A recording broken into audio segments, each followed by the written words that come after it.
Why are we live now? Because the viewing audience need to know my drinking problems, that's why. Yeah, I needed to highlight Hoss's alcoholism and Dan's dancing skills because they were both absolutely phenomenal. And then meanwhile, you've got Pussio over here who won't put his camera on, so... Well, yeah, okay, let me just do that. So we actually properly start. You tell the two of us off for being unprepared, and then there's you who hasn't got his camera on. I think this is a little bit hypocritical, if you ask me. Let me say, there is actually a reason why my camera isn't on currently. No, he's there desperately scrambling some last-minute notes to say, well, this film was bad because there isn't any. He's not wearing any pants. No, the notes are all ready. I have pants on. See, the fact you've written notes is bad enough. But let's just say I have something that this film severely lacked. What? A mustache. Oh, this man's actually shaved off his beard. Oh my god, he's got a mustache. That's amazing. I love it. That's so good, man. I have the Sully tash. I feel like I should go and quickly have a shave. We should have all done it. We should have all just gone with matching mustaches. Before I had a shave, you absolutely. Yeah, why did we not do that? That would have been so good. Damn it. Yeah, I just felt like because I was already shaving tonight anyway, so I thought, why not? Let's just actually go for it. And I mean, this will be coming off as soon as the stream is over. But hey ho. No. Oh, what is going on here? I petitioned for Declan to keep that tash until his opinion on the film changes. Nah. That is amazing, Jack. So, I mean, obviously, this is a very impromptu. You're not start wearing to the stream. your like, is it a raglan or something that he wears? The what? The blue and grey like shirt that Deck wears, that Nate wears. Yeah, that's true. Actually, I should have put that. I mean, I've got the ring, but I got the ring as well. Yeah. Nice. I didn't think of that actually. I should have put that on. So yeah, impromptu start to the stream than what we normally do. But like I say, I had a lot of moments there that I just wanted to capture, so I thought let's just dive straight in. So welcome to the latest spoiler stream. I am of course your host Deck. With me as always is Hoss, Mr. Whiskers over there. Mr. Whiskers, indeed. I mean, before all of them decided to try and steal the nickname. Yeah, I knew one of us was going to do that. I knew one of us would. Yeah. And over there, leader of Marky Mark and the Funky Bunch, we have Dan Finn. Yeah. Or as our group chat was most recently renamed, Decky Deck and the Funky Bunch, which I was very proud of. Done in celebration of this film. Which, if you haven't already noticed, if you haven't read the title, or if you haven't picked up on any of our cues, this is our spoiler stream for the 2022 live-action adaptation of Uncharted. This film has been out for a little while now. It's been doing quite well, to be fair to it. Money-wise, at the box office, it's been doing pretty decently. And this is a film that we have been very much anticipating, not anticipating. I would use the word more curious going in.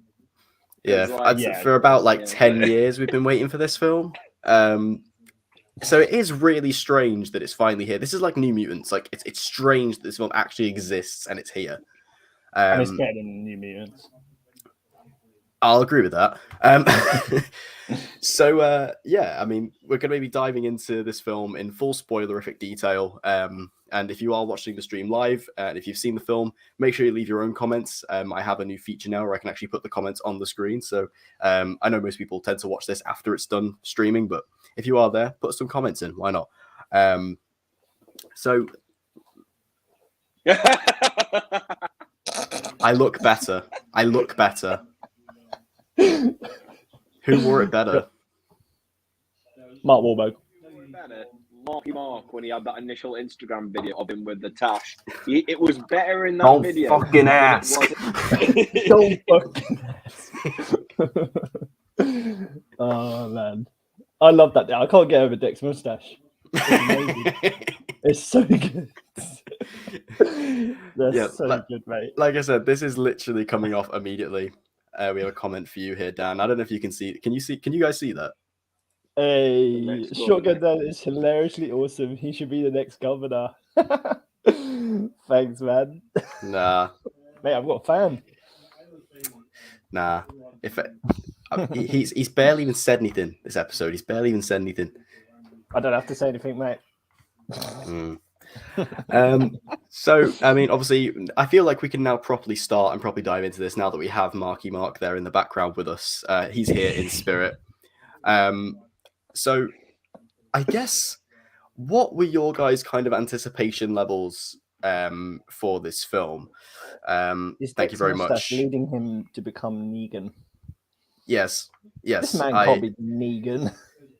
I am just as brutal as Negan. But I'm also just as that is as Marky an Mark. Absolute lie. Stop this now, Declan. You would be beaten over the head by Negan. You'd be Glenn's mush, mate. I am Lucille. Yep. No. But yeah, what? Let's start off with you, Hoss. What was your anticipation level for this film, sort of going into it? Well, mine was kind of weird because I, for the longest time, didn't want this film at all. I was completely against it. If anybody who has seen any of the old videos on my channel, especially the ones I made, I think like around about when that fan film came out from Nathan Fillion, I think it was 2018, I made it pretty clear then that I didn't want this film. And then, like, obviously when that fan film came out, I enjoyed it for what it was, but I was like, well, the film's not going to be like this. So it didn't really change my viewpoint on the film. And then Tom Holland got cast. I was like, I don't mind the direction they're going because I would rather they do this than adapt one of the games. But he's not the person I would have thought of as Nathan Drake at all. Just wouldn't have worked. And then Marky Mark then got downgraded from Drake to Sully because he got too old. And I was just like, great, this film is just telling me exactly what it's going to be like. And then, like, we were getting to it actually being made and COVID delayed. I was just like, maybe this film's actually going to die a peaceful death. But it didn't. It came back. It was resurrected.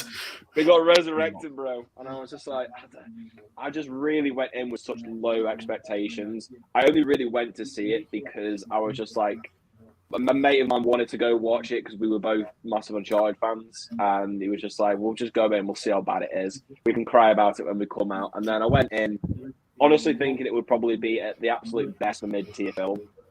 And then I came out and I was honestly surprised by how much I enjoyed it. Granted, I think if you go in as a hardcore Uncharted fan, there are definite issues with the film because it is not 100% accurate to the games. But then again, I don't think there's a film adaptation that ever has been. I can't think of one that has always been like 100% accurate to the games. So if you go in like that, it will disappoint you. But as like an interpretation of it, and as just an action film, I actually thought it was pretty good, which is something I never ever thought I would be saying, considering like the stuff I was saying 5 years ago.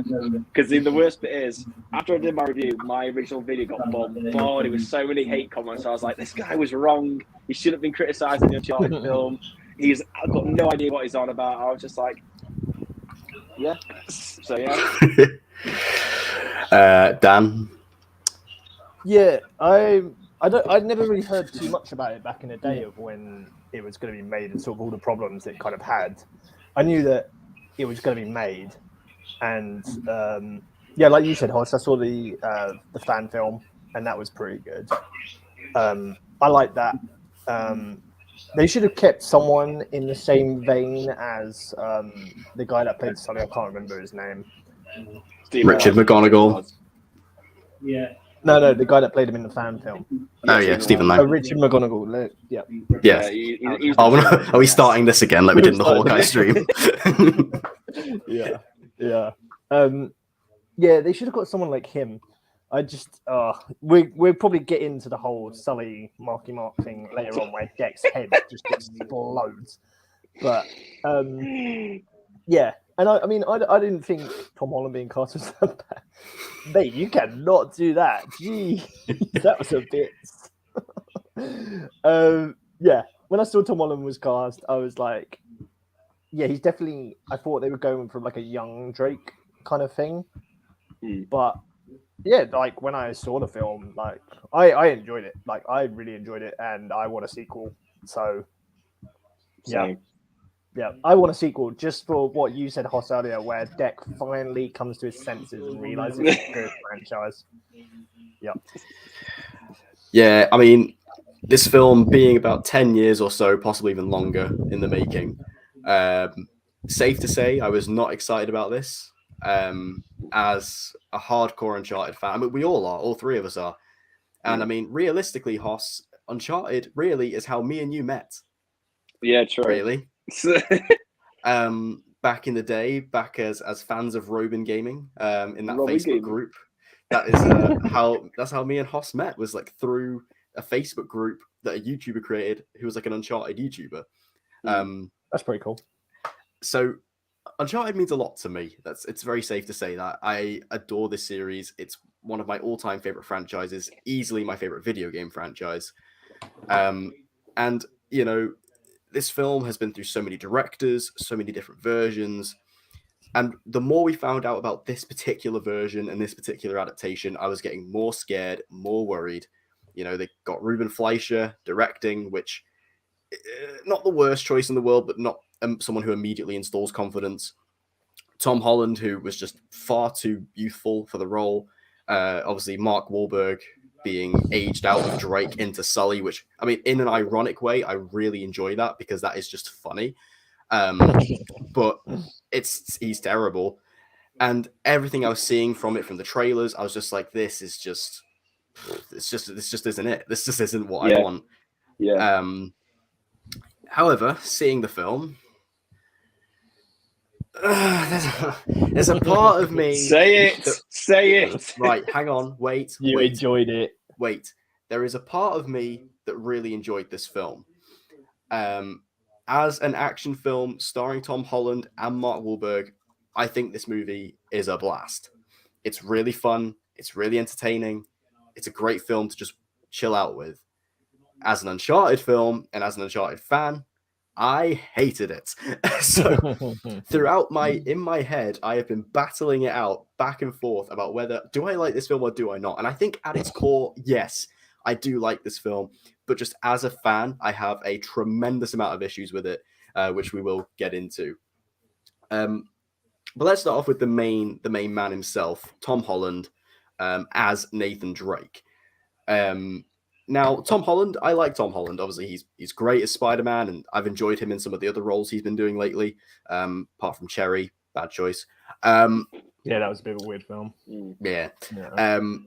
But seeing him sort of as an action hero like Nathan Drake, I mean, as I said, I was very much not looking forward to him in the role. I thought he was way too youthful. He's not too young necessarily. I said this in my review, like he is round about the age Drake would have been in the first game-ish. Maybe even Golden Abyss on the Vita, maybe. So, you know, he's still probably a couple of years too young, but not too bad. The problem with Tom Holland is he has that Peter Pan quality to him where he's just a bit too youthful. What will Tom Holland honestly look like when he's 60? He's going to be like Paul Rudd. Yeah, he is, isn't he? Yeah. And like he's not going to grow up. I don't know if he just chooses not to have facial hair, but I don't think he can. So like, he's literally just going to be this baby face. He couldn't be Sully, could he? Yeah. But what I will say about Tom Holland is he put his back into this role, and despite the fact that it's not, I mean, the problem with Tom Holland in this movie isn't actually him himself, because he isn't the problem. The problem is the casting itself. But he really nailed Nathan Drake, in my opinion. Like, he got the mannerisms right, he got the personality right, the cockiness right. Like, he did actually sell, and I could actually see and hear Nathan Drake at points coming throughout this performance. It's just difficult when you kind of open your eyes and look at it and you go, that's a little boy. That's a wee man. I swear when you watched the trailer, you didn't think he was Drake. Like, you didn't think he had the mannerisms. I did as soon as I saw the trailer where he got hit by the car. I was like, the car bit is good. Like when he says, "Oh crap," that was good. Yeah. But beyond that, I don't think the trailer sold him very well in the role. But in this, I mean, one thing I've always said about Tom Holland is if this was a film that was set during the time frame of those Uncharted 3 flashbacks, Tom Holland would have been perfect for that. Yeah. But what they were kind of going for was it was a younger Drake, but not that young. So again, it's kind of this weird mix. But yeah, Tom Holland on the whole, like I say, I think he is miscast, but given that, he does a very good job, in my opinion, with the character. Who wants to rip into him first, Dan? I thought I was nice. I was being kind. Well, I'm going to say, like, I need to check my notes. I'm pretty sure. Yeah, well, when I went into the film, like, I was kind of similar to Deck. I wasn't all that sold on him based on the trailers, but the thing is, if I've learned anything from Sony, it's that their trailers are awful and they spoil too much of the films anyway. So I could only really glean so. They spoiled much everything from it. in this. Yeah, like especially the last action sequence with the boats. I'm just like, why did you need to put that in? You could have just like not. They done put that. the post-credit scene in the trailer. I know. They put the post-credit scene in the trailer, and then they spoiled the cameo as well. Like they spoiled the cameo within like a week after it had come out in the UK. It hasn't been out in the US yet. It was actually spoiled before then. It was spoiled before then. Yeah. Yeah, because I know Tom Holland did. I think Tom Holland said like an interview of like, what was it, like Jacksepticeye or something? Yeah. He said, "Oh, we filmed the scene together." Yeah, but thankfully I didn't see that until after the film came out, so I wasn't spoiled about the cameo, so I was happy for that. But no, in terms of Tom Holland, with the film itself, I actually don't agree with Deck that much with him being miscast. I think by the end of the film, I could see him as Drake, and I think especially as the film goes on, he definitely grows into the role. There's mannerisms and the way that he does certain actions and certain words that he says. I think he very much says them, and I can buy into him being Nathan Drake. Obviously, it's hard because with the voice of Drake being so iconic, with Nolan North, the gaming legend himself, like. You've always got that disconnection, but I honestly think that Tom Holland did such a good job with just bringing like a familiar version of Nate that you could buy into him being the same character that he is in the games, but also adding a few of his own spins into it because obviously it's live action stuff's going to be different from the games. And I think age-wise, it didn't disconnect with me as much because Drake, I think, is supposed to be 25 in the film, and as far as I remember in Uncharted 1, he's about 31. So he's kind of more in line age-wise with like the Panama flashback sequence of Uncharted 4, because I think he was in like his mid-20s then. So for me, I didn't have the issue personally with the age. Didn't really bother me all that much, which is probably why I think I'm happy that they did go this direction of kind of making it a game that fit in between the Uncharted 3 flashbacks and Uncharted 1. That was the best way they could have done it, especially because if they don't get a sequel and just made Drake's fortune, it just make no sense. But I really liked him in the role. And I'll mention more of it when we obviously get to talk about Sully. But I thought it was back and forth with Mark Wahlberg as Sully was actually surprisingly really good. I thought they had really good chemistry together, and I think it definitely helped both of them in their roles. But I would definitely say Tom Holland came off the better of the two for me. I really liked him in the film. It far exceeds anything he did in Cherry, because I fully agree. Cherry was just no. Absolutely no. Like this. I mean, there was no inspecting buttholes in this movie, which I did appreciate. I mean, I do agree in the sense that by the end of it, he did kind of grow into it a lot more. Especially, I mean, when you get to the third act and he's in kind of the Nathan Drake clobber, sort of the Uncharted 3 kind of outfit. Puts on the gun holsters, the holsters and stuff. Pirate thing. That was a really cool moment. I really like that. And he looks great, but it's just like I said. Do you know what I think it is? For one, like you said, Hoss, it's the voice. Like you don't have Nolan there, which does add a lot. Because Tom Holland, unfortunately, has quite and I don't mean this in a bad way, but like an immature voice. If that makes sense. I don't think it was out of this one. You could tell he tried to make his voice not as whiny as Peter Parker, but obviously, like with certain lines, you can't help it. Like with some of his, Do you know, I think it's the hair as well. His hair is too flat. It needs to be more spiky. I think his hair needs to be shorter in a way. I think he would have better if he had like a shorter cut, because it's kind of like this. His hair looks more like Rafe's hair than it does like Nate's hair, because it's too long. Like I think if he had the shorter hair look, I think it probably would have looked better. Yeah. I liked as well the moment with him when he was on the boat and he starts like saying, "Oh, pull the sails up," and he's like pretending that he's like sailing the boat. That felt like a proper Drake kind of like game moment. That if you're playing the game, if you're on the boat, there'd be like a triangle above that, and you could like press triangle, and he'd say that.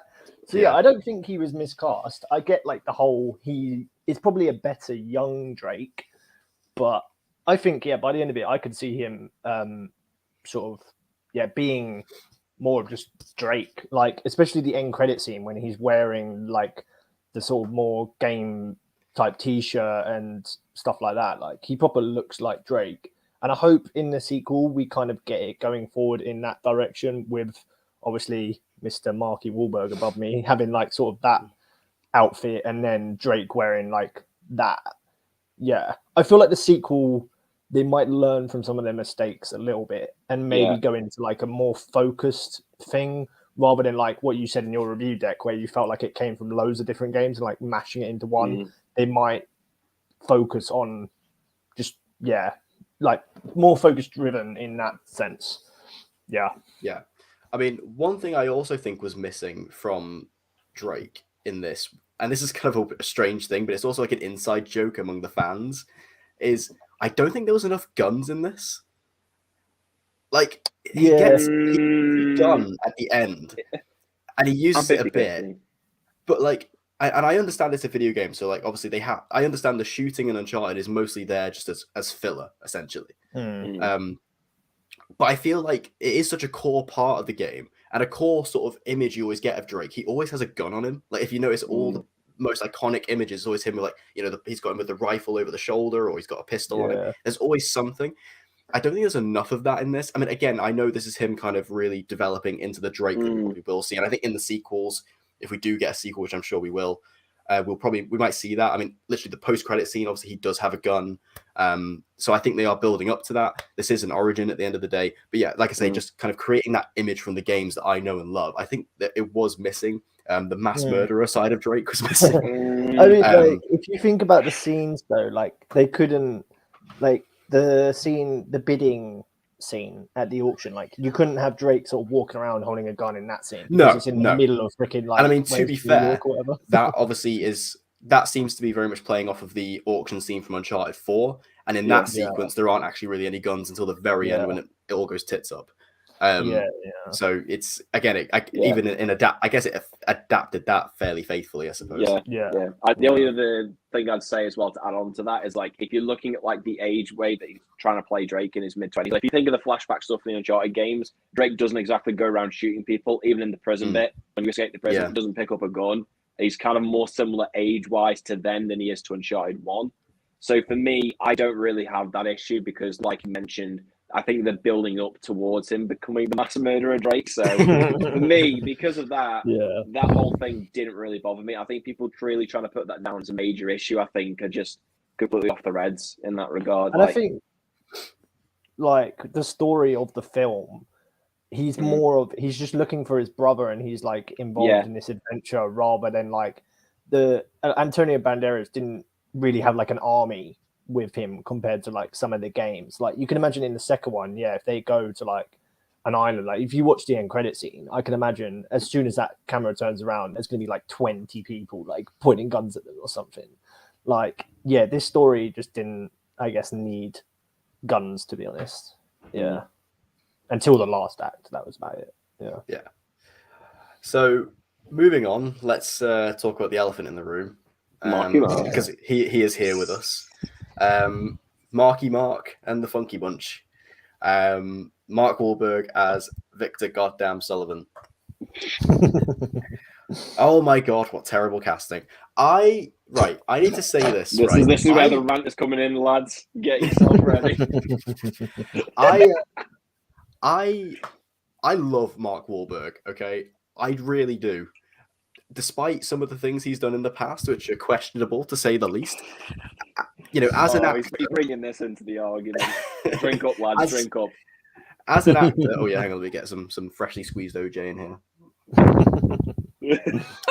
As an actor, I love Mark Wahlberg. I think he's really likable, really funny, and I always enjoy him when he's being Mark Wahlberg.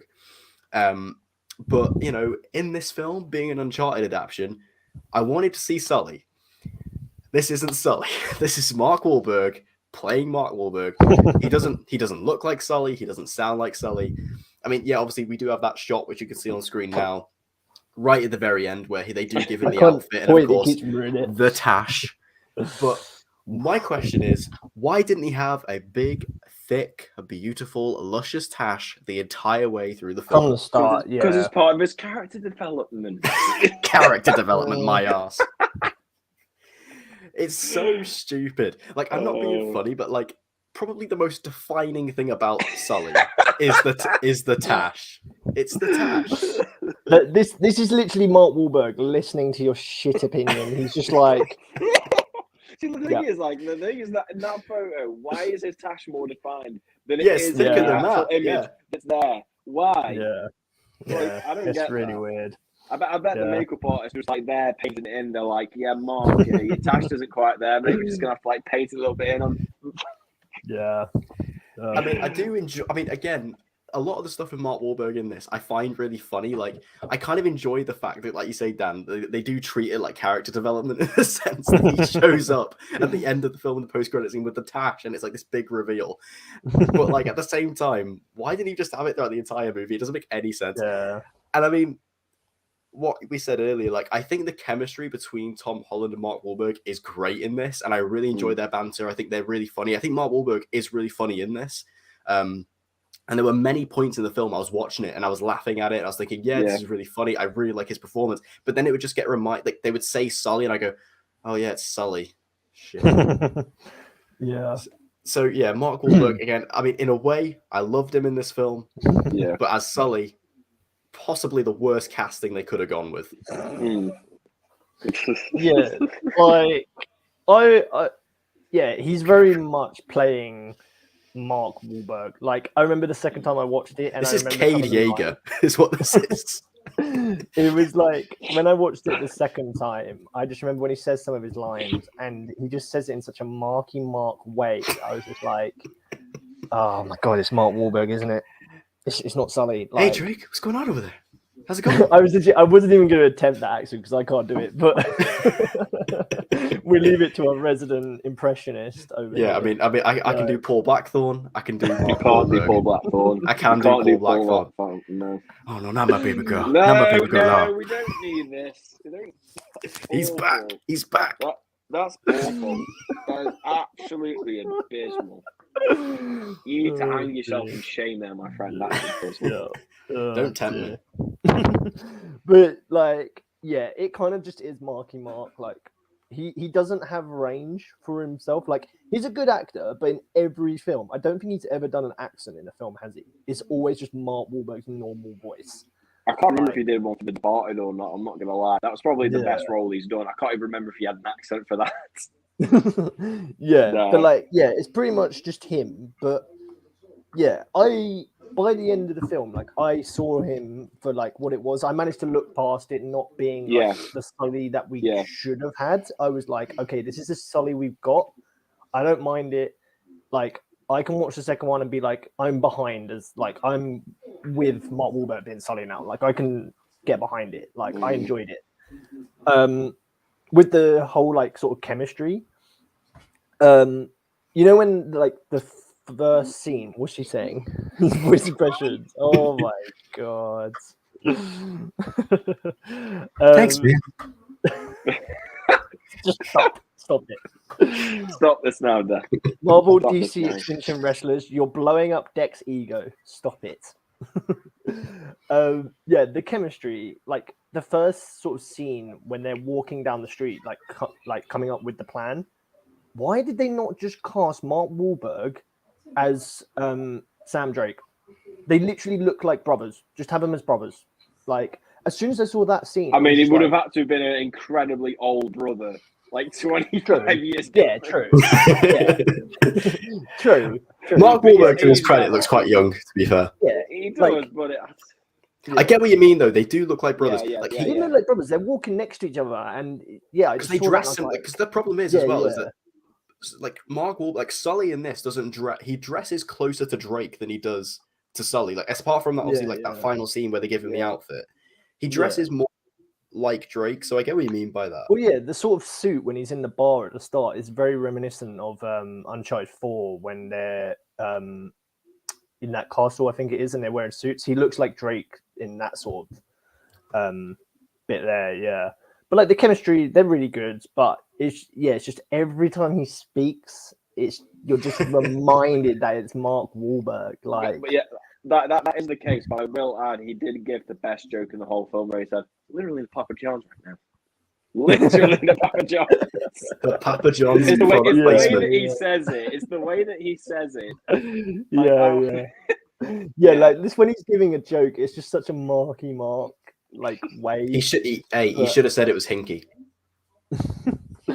But Imagine. It's yeah, all right. it's Save that like- for the sequel deck. Don't worry. yeah, in terms of casting, I don't know how in the casting room they must have looked at pictures from the game and gone, "Oh yeah, so this is Sully," and we're like, "Okay, it's an old guy. He's got a mustache. Anyone got any ideas?" And some guy's sitting there going, "Hey, what about Mark Wahlberg? He'd be really good." And it's just like, "You're a genius." And this guy is now the CEO of like Sony or whatever, and he's like been promoted for this great idea. But yeah, I don't know how you look at a picture of Sully from the game and then look at Mark Wahlberg and go, "Yes." I mean, I think the problem was Sony must have felt like they owed Mark Wahlberg something just for having him attached to this project for so long. Because there's no other explanation as to why you cast him as Sully other than the fact that we sort of like promised him he'd be in this movie for 15 years and he's still hanging on, so we might as well give him a role. So like, but we can't lean the franchise on him, so I guess we'll just make him Sully. Like that's the only reason I can possibly think of that he was cast. Yeah. Yeah, no, I agree. There must be something. But yeah, by the end of it, like yeah, he's not game Sully, but he's my film Sully. I'm behind Mark Wahlberg. I enjoyed him. Yeah. For an action film with Tom Holland and Mark Wahlberg, like I really enjoyed it. Like they have good chemistry. I'd watch like another sort of film with them, but it would have to be very different to Uncharted because you just think it was Uncharted 2. But yeah. Go on, Moss. Destroy him. Well, the thing is that like I'm not really going to destroy him because this is like the only part of the film that I'm literally like not a pot for or against. I'm so mixed on it. Like when I made the review, I was so utterly bewildered by what I thought of Mark Wahlberg as Sully that I had to introduce a mixed section into my review, which I've never done beforehand. Because it's like you say, it's like on the one hand, if I look at it for the film for what it is, then I think he does work pretty well within the film as his character. If you just look at it that way, I think he has really good rapport with Tom Holland as Nate. I think that he is very funny with a lot of his lines in the film. I like the fact that he goes on the arc of like not really trusting him or not really trusting anyone, and then by the end of it, he ends up obviously in the scenario where he has to choose between Nate or the gold. Like that was kind of nice that at least they actually bothered to put a character arc in for him in the film. Like because I didn't think they were going to, but they did, so that surprised me.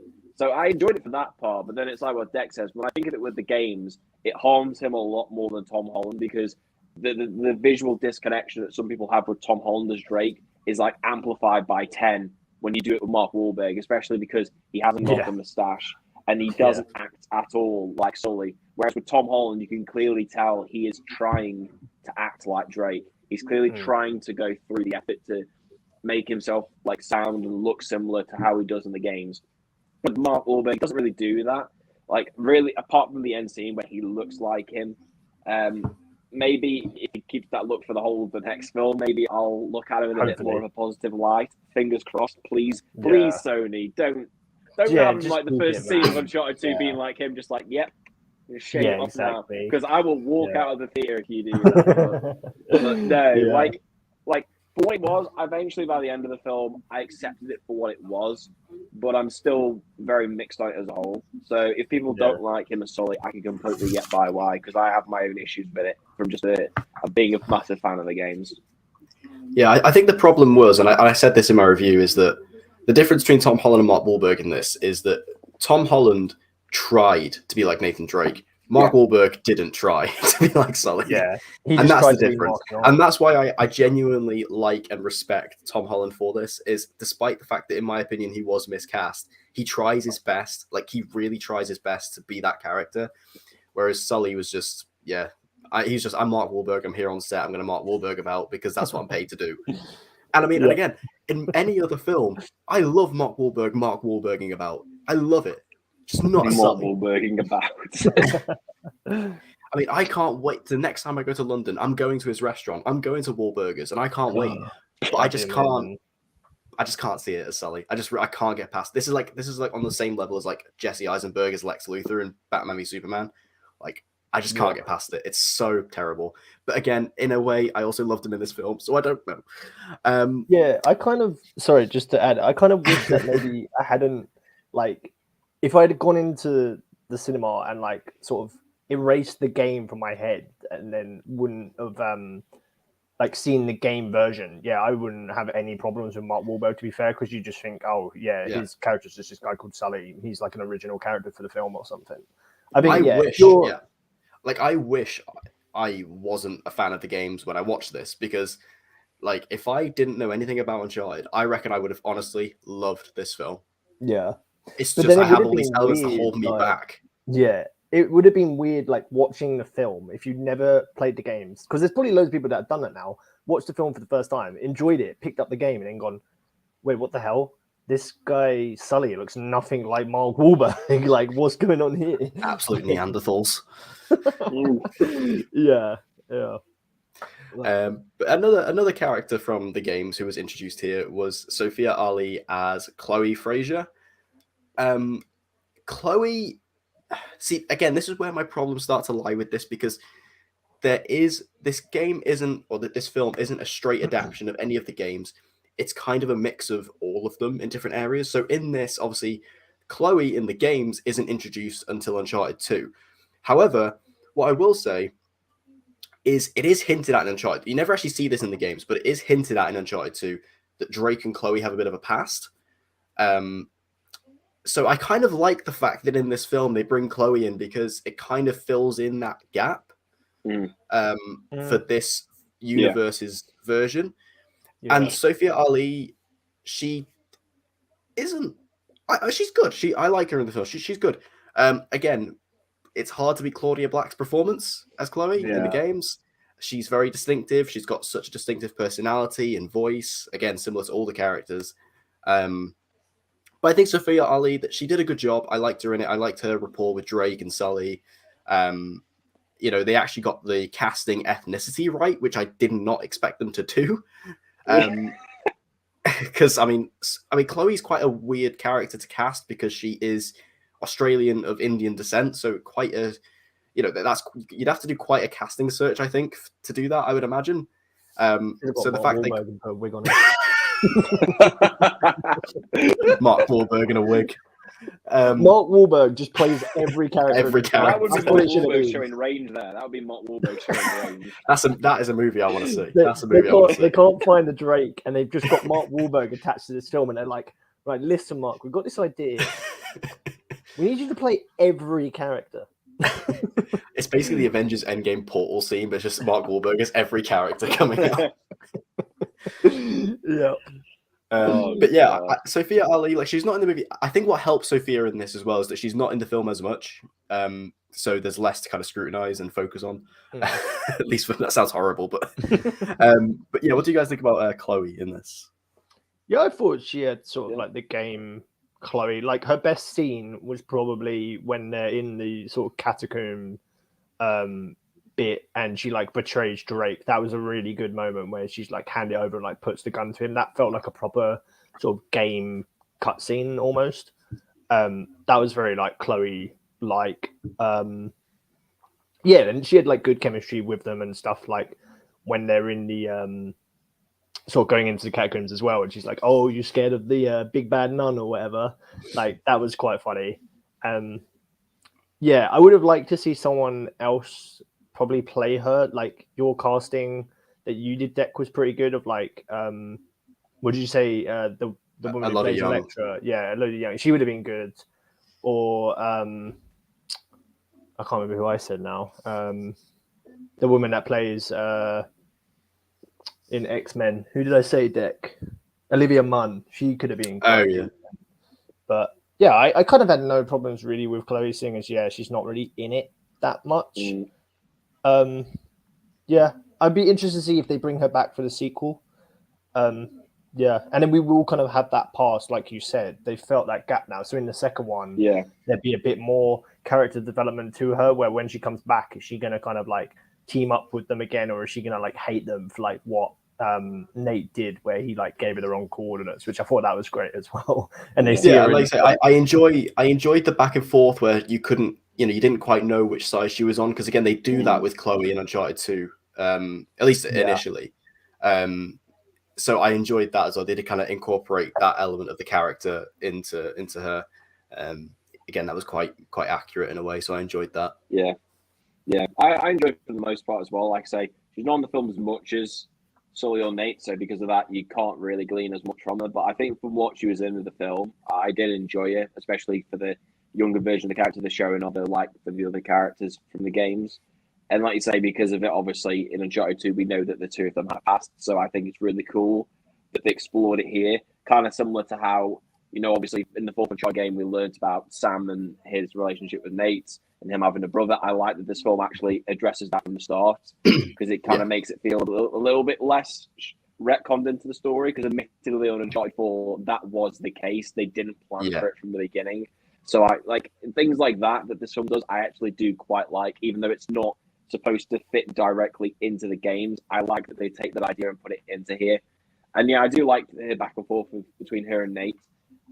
So yeah, I'm interested to see what they do with her in a sequel. I'm not sure if she would show up, because again, we don't really know what direction they're going to go with the sequel. We don't know if it's going to be another like prequel story, or if it's going to actually adapt Drake's fortune. So depends on what they do, but I would be interested to see her come back and kind of see how her relationship with Nate and Sully changes.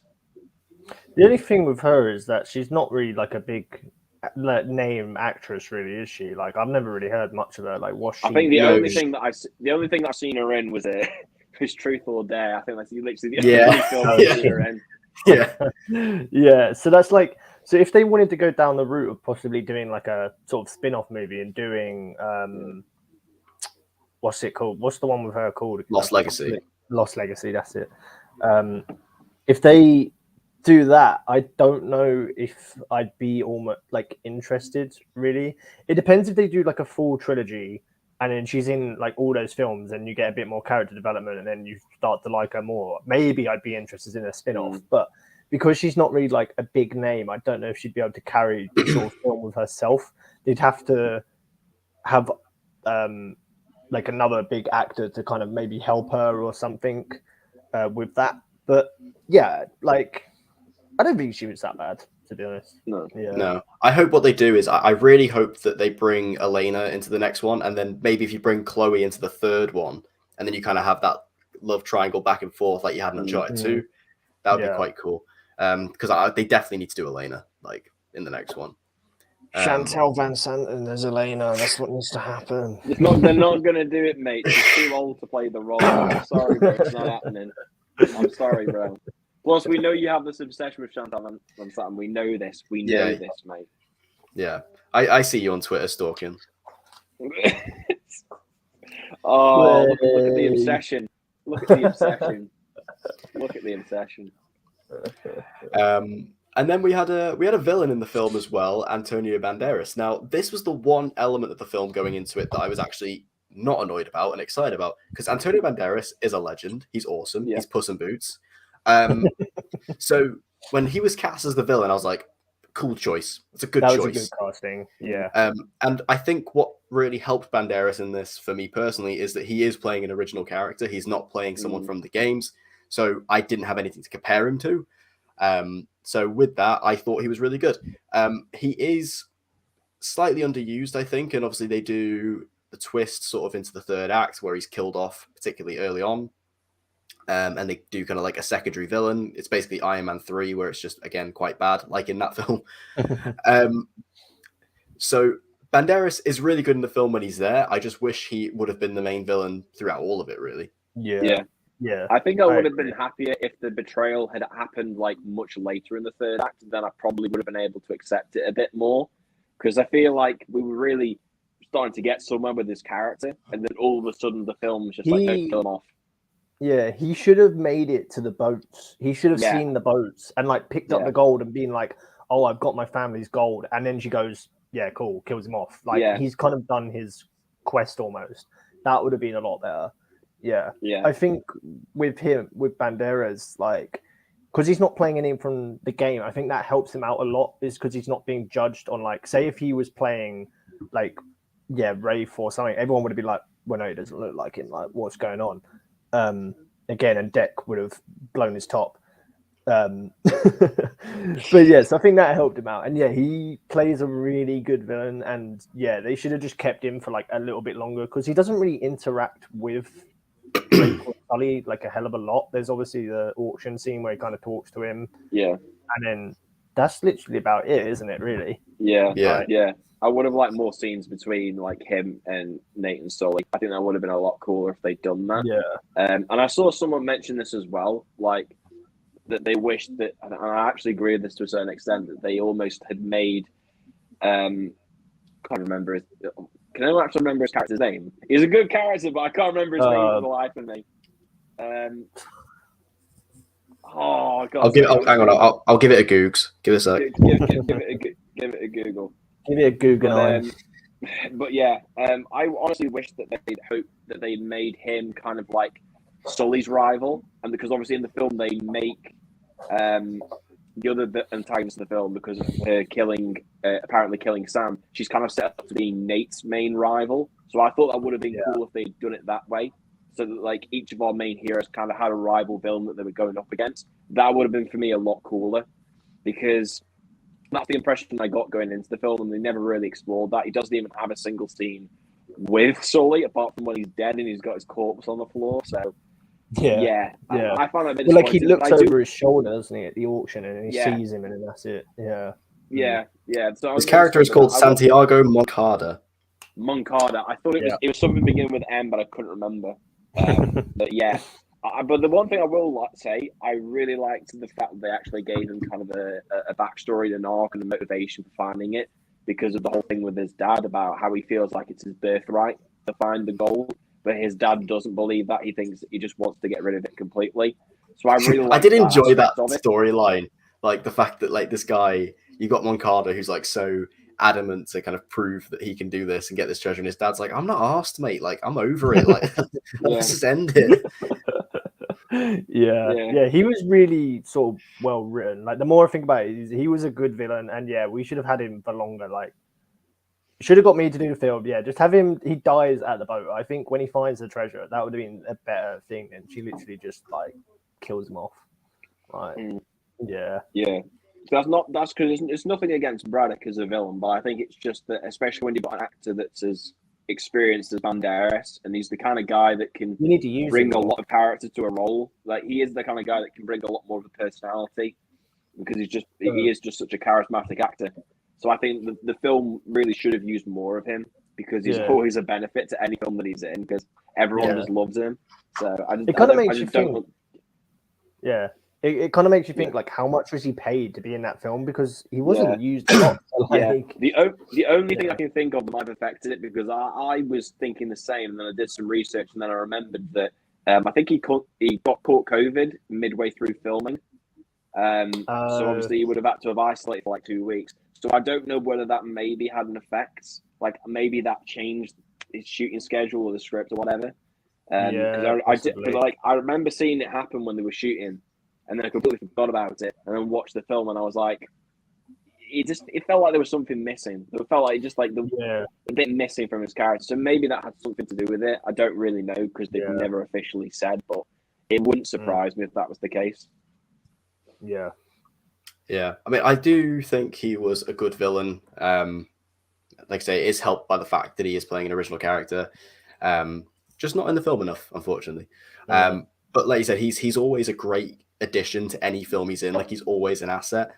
And also, you guys are asking about like why he did this or what he was maybe paid for. Let's not forget, this is the guy who played the villain in Dolittle. So he has lost a lot of standards since Shrek, but you know it's fine. So I guess the next point I have on this, and we sort of already touched on this a bit, but I guess I wanted to talk about how faithful this movie is to the games themselves. Like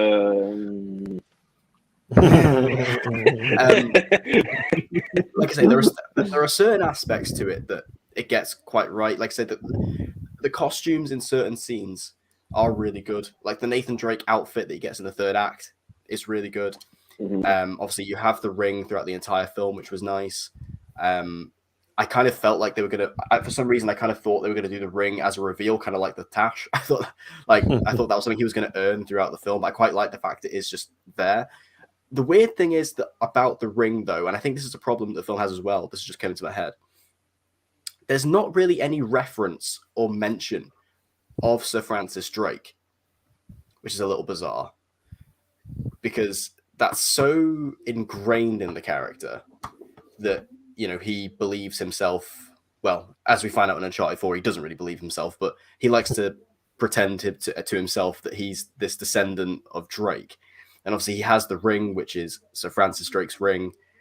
The fact that that's not mentioned at all is quite strange. And obviously, I don't know if this is something they'll talk about more in the sequels and stuff, but obviously his name isn't Nathan Drake. His name's Nathan Morgan. In this, obviously, they just kind of go with the fact that his name is Drake. And again, they could just be playing it as they do in the games initially. But yeah, that was a little bit strange to me that there was no real reference to Drake at all. Yeah, they did. They talked about it in like the first scene. He's like, the first scene when he gives him the ring, Drake's ring, and he's like, yeah, he says, "Oh, yeah, we're descendants of Sir Francis Drake." Yeah, he says it like they're talking in the sort of museum. Fair enough. I just don't remember that. And then, and then when they're in like, I'm useless. Lazy journalism by Mr. Deck on the kid. I'm sorry, I forgot that. Go see the film a second time, mate. That's what it is. To be honest, I've been trying to go see it a second time. I just haven't got a chance. I do. I do want to go see it in like the nun like place and the nun place. The nun place. He's like he gives him the ring and he says it's Sig Parvis Magna and like tells him about it. Yeah, go see it again, mate. I know clearly I have to. And then I guess in terms of like other faithful aspects, I mean, obviously you do have that post-credit scene at the end, which I mean, we'll talk about the post-credit scene later, but that in itself was kind of faithful in certain aspects. Also, obviously I think the main thing that's kind of advertised for this film as well is the plane sequence from Uncharted 3. Arguably maybe the most iconic scene in Uncharted history. So they obviously wanted to put that in this. And this is kind of, again, I was talking about this when we were speaking about Chloe.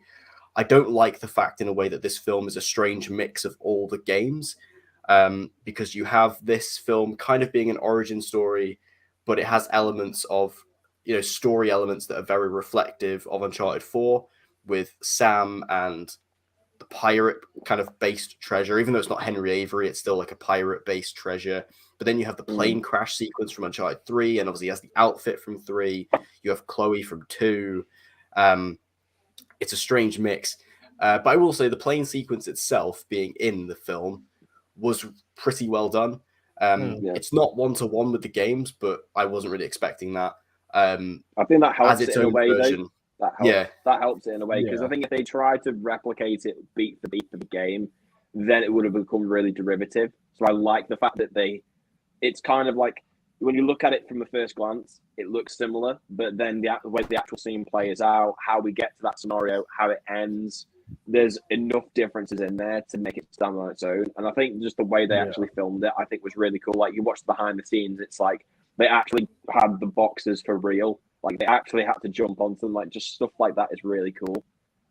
But I get what you mean with that regard, like them trying to pull so many things from the games into this film. I think a lot of it, especially from Uncharted 4, which I think they've even admitted that they were mainly inspired by 4. But like you say, it's like Chloe from Uncharted 2. You've got like the end credit scene that sets up Uncharted 1. You've got the plane scene from Uncharted 3. Like, so I get what you mean. I think a lot of it mainly comes from the fact of maybe because they don't know if they're going to get a sequel. So they're just like, let's pick as many things as we can from the games into this first film. And then if it's like successful, we can kind of like either just directly adapt one of the games or like do something that kind of stand on its own.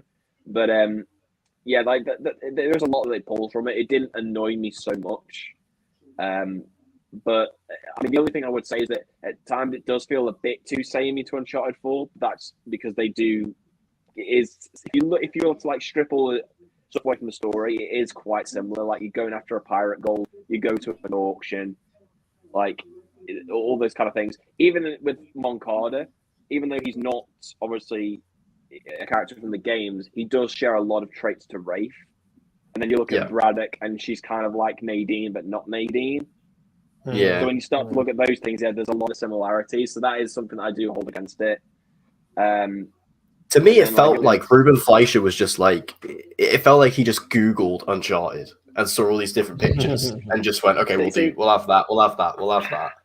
Maybe, but the thing And is, then, I know bleh. it That's does what you lack a said. bit of In my review, yeah. Yeah. Yeah, I would say that, but the thing is, like, he clearly does care about the franchise because, like, especially if you hear him talk about the first game, like, he really enjoys the first game in particular.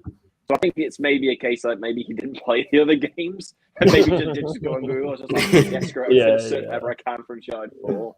But yeah, like, I think a lot of it's probably fan service. Yeah, like yeah. Like you said, they probably maybe didn't think they turn it into a franchise, so they're trying to like get the fans on board, and they think that in the trailer, if you saw that plane scene, you're going to be like, oh my god, yeah, this is the game, this is what I want. And yeah, a lot of it, they wanted to like kind of quickly get in all the fans' sort of favorite things to try and like bring that to life, because that, as a fan, that's what we kind of like want to see and stuff like that. We want to see those game moments. So yeah, I kind of get the whole thing of it being like a mishmash of everything. Yeah. But hopefully in the sequel, it goes down a more like focused route. Yeah. It just worries me at times when I think like if they, because like say in the future, if they do get more streamlined and they are adapting the games specifically, like if they eventually get to the story of doing Uncharted 3, they've already done the plane sequence. I mean, I guess you could say, I guess you could argue, well, there's quite a few scenes in it. Like they could just do the boat sequence from Uncharted 3 instead and use that. The thing is, Uncharted 3, like if you look at it from a casual person's perspective, they'll be like, oh, that's only the main sequence from the game. But like if you play Uncharted 3, there's numerous set pieces that you could do. That's what I was just saying. That you could do the boat. Like, you could even like not do the plane sequence, and there's still like about 5 other set pieces that could be of like a similar level. So it doesn't really matter for me. Doesn't really. Yeah. I'd love to see the train sequence. I want to see. I think they're going to do that in the next one. That would be really awesome. I really want to see. They are 100% going to do that in the next one. Yeah. I hope that they do the car chase scene from 4. I know in the Jacksepticeye video they were playing that bit, and I think Tom did say they tried to do it, or they had a plan to do it, and it just didn't work. So possibly they add that into the second one, because that's Ruben Fleischer has said he wants to do that as well. Yeah. He said that's a scene he wants to do. Yeah, because he's quite like good with sort of car chases. Like in Venom, the one where he's on the bike, that's quite a cool sort of set piece. So you could kind of do that in terms of like Uncharted. It will look really good. Yeah. Yeah. Is there any sort of other moments you guys think from like the games you want to see be put in? Yeah, I mean, I would like to see the train sequence, just because obviously that is so iconic as well. I think the other one I would like to see as well, like I said, the sinking ship from Uncharted 3 is cool. Yeah. And also the burning chateau from Uncharted 3 as well. I think would be really cool, because the burning chateau is that'd be quite easy to do, because it's not like you could easily. It doesn't have to be the exact same setup where they're in like a French castle. You could just put them in a burning building and have to escape. That's quite easy to do. You could stick that in any story really that they're doing. Yeah. So I think any of them, like any of the major set pieces from those, I think would be pretty cool. And I think another thing I really want to see in one of the upcoming ones, and I'm hoping maybe they do this in a sequel, is I would like to see them actually go for like a hidden, like a lost city, because that is something that is that's normally the main treasure in each game. And I think it'd be cool to actually see that, like especially CGI wise, just kind of see, how good they could make something like Shambhala or Iran look would be really cool, or Libertalia would be really cool, or something to that effect anyway. I think like being destroyed could look really cool. Like because I think one thing that I think they could do, especially if they are sticking to more original stuff, is do something the games never did, which was Atlantis. That's something I think that'd be really cool. I've always wanted the series to go to Atlantis, and I think that the games, obviously, I think they always had the idea, but they never really figured out how they were going to work that. So if the films wanted to stay original, because like with this, it was a pirate treasure, but it wasn't Avery, they could do Atlantis. So that's a lost city that they never did. So I think that'd be quite cool. The only thing with that though is like sort of action with sort of underwater. Like how much could you show of Atlantis? Because obviously, like you're not going to be able to. Well, I think what you would do is you would kind of make it that Atlantis isn't underwater anymore. It's because one thing they play with in the Uncharted series, like obviously in the first game, is El Dorado is supposed to be this lost city of gold, but in reality, it's this cursed statue. You could do it where like Atlantis is this fabled underwater lost city, but in reality, it's like this little crumbling, catacomb, in the middle of a jungle, or something like that. Yeah, true. I just think that doing the concept of Atlantis would be cool because, obviously they couldn't do it underwater like it is in the Fables because that'd just be way too difficult. But it's just an idea that comes to my head. Yeah. Mine would be similar to Dex, like in terms of action sequences. The only other one I want to see is like an action sequence that I'd love them to do on the similar scale.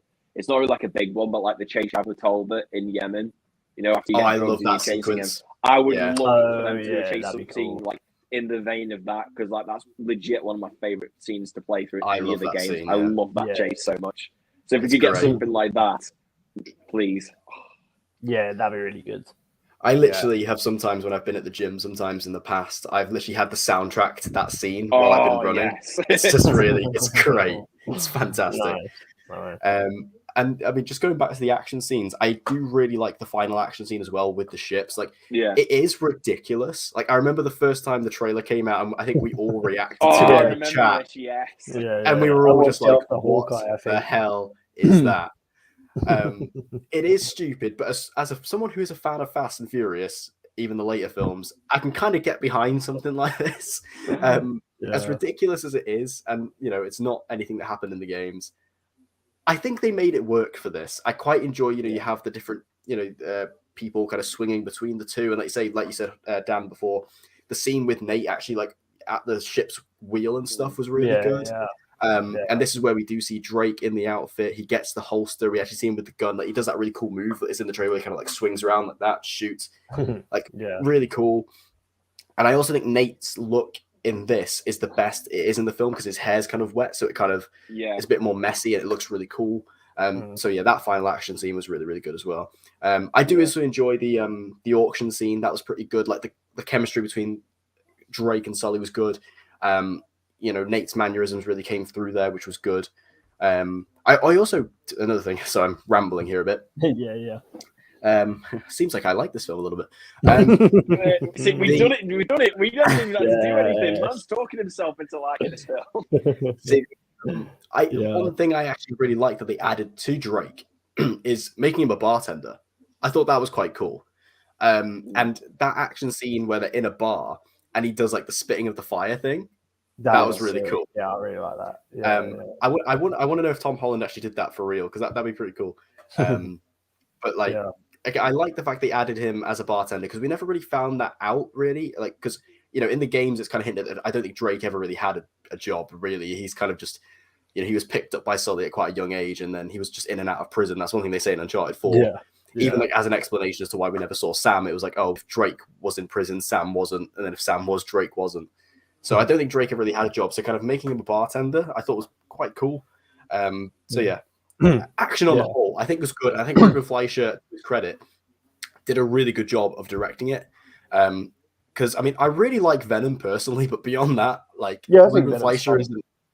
He's not particularly like he's not who I would have gone with, especially when at one point we had Travis Knight attached to direct this.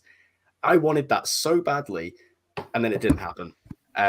We all know that because you're a fanboy of Bumblebee, and yet you still ranked it at the bottom of your Transformers list. So I can only take your opinion on Travis Knight with a pinch of salt like this big. The thing is with Travis Knight, though, when you look at Bumblebee, like he was such a huge fan of Transformers, and you can see that in that film.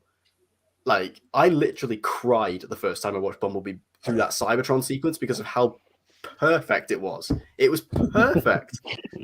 And I mean, I don't know if Travis Knight is a fan of Uncharted. He might be, he might not be. But if he was, I'm telling you now, this movie would have been accurate as fuck. Well, if you're going to go by that logic, they shouldn't have had Travis Knight. Just get Dan Trachtenberg because there's numerous times on record where he said he would direct Uncharted Drake's Fortune. So yeah, true. Yeah, Travis Knight didn't really do anything for me because even though yes, he made Bumblebee, like I've not seen anything else that he's done. I'm not even sure if he directed the film before Bumblebee.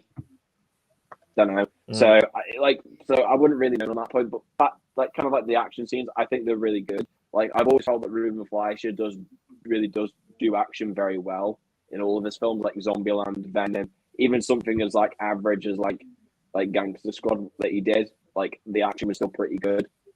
And I like it in here because it's kind of like Nate, he can hold himself in a fight, but just like the games, he's not a trained fighter. He's not like this guy that's going to be pulling off these martial art moves. So I really like that, and especially when you see him and Sully fight in the final action scene on the boat. Like, I very much saw that, and I was just like, this does feel like something from the games, which I loved. And the thing with the final action scene, like, we were all kind of like joking about it and what on earth is this when we first saw it.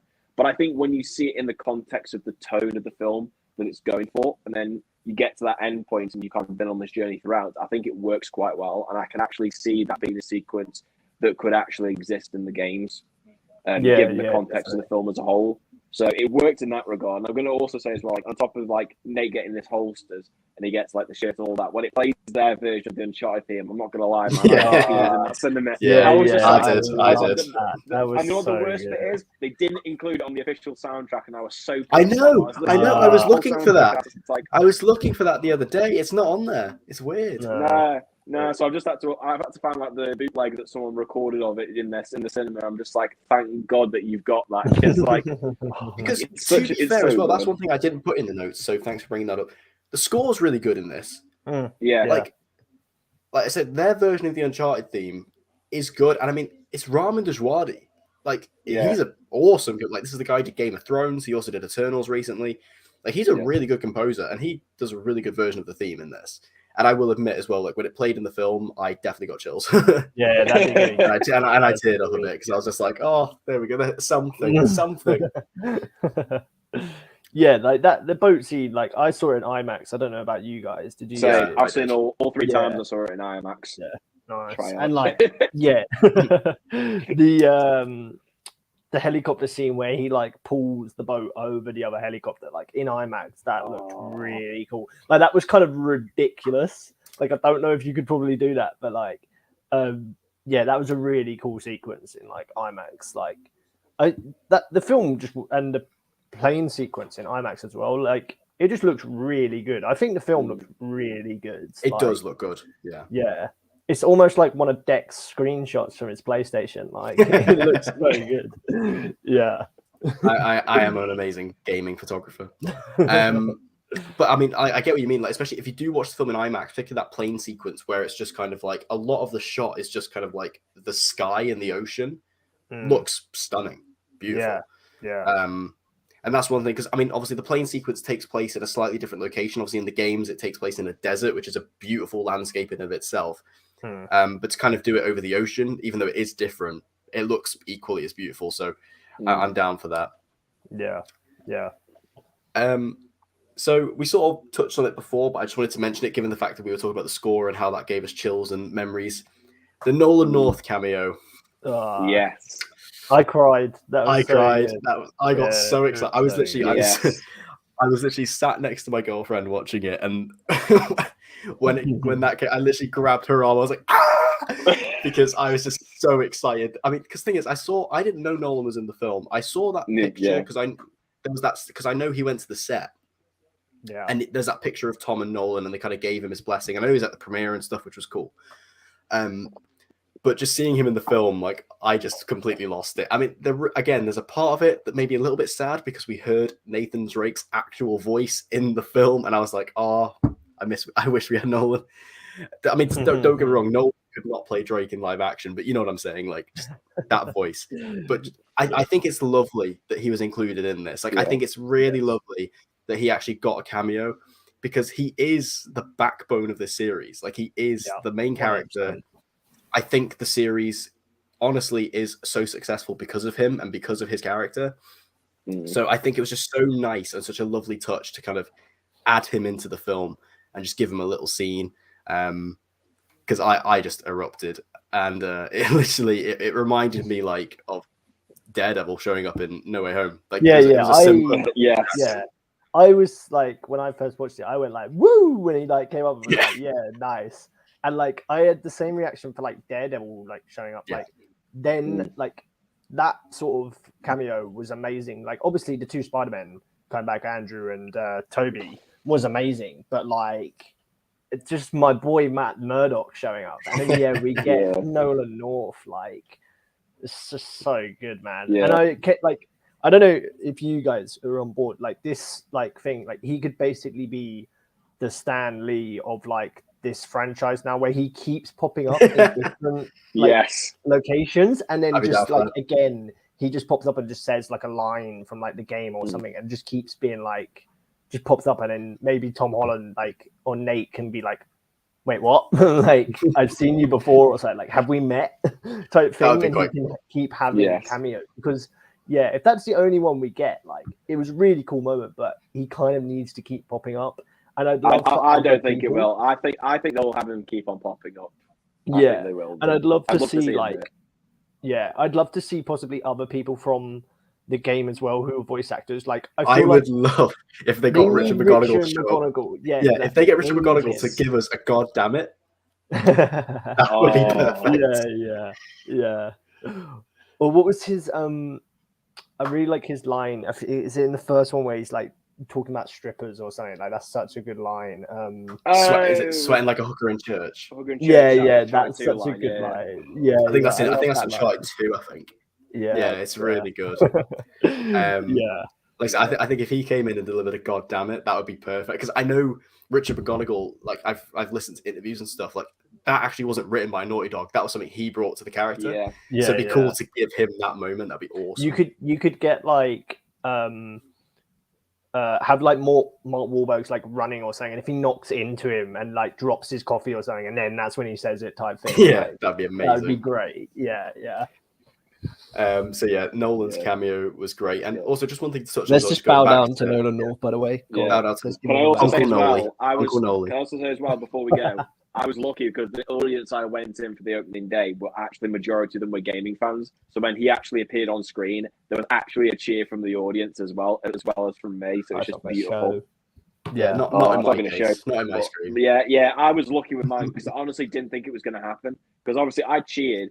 And I'm just sat there thinking, like, am I going to be alone here? But thankfully, like, everybody else was like cheering as well. So I was like, oh yes, we've got sensible people in this audience. Yeah. When I saw it the second time, I went with one of my friends, and when it popped up, I was like looking for a reaction, and I was like, please tell me you know who that is. And she was like, yeah, I know who it is. I was like, good, because I literally would have just been like, get out now, like, get out. Yeah.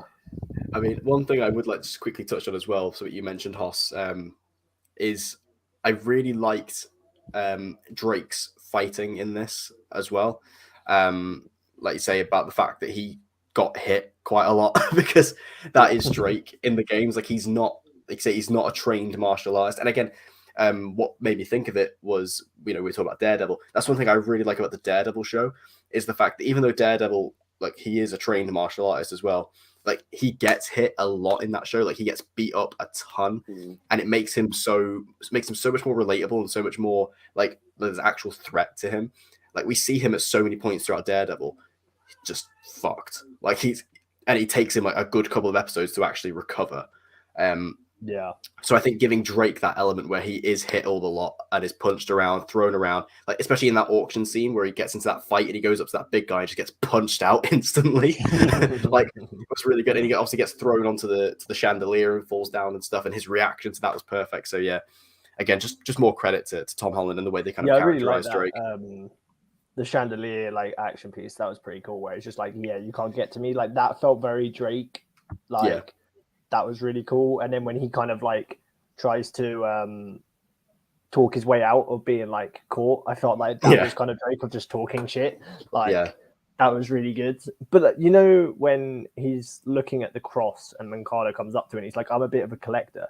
Did Mancada just not look at him and go, how old are you? Are you even allowed to be in here? Be like 12. You're chewing bubblegum, like, and you're collecting this. Yeah, okay, mate.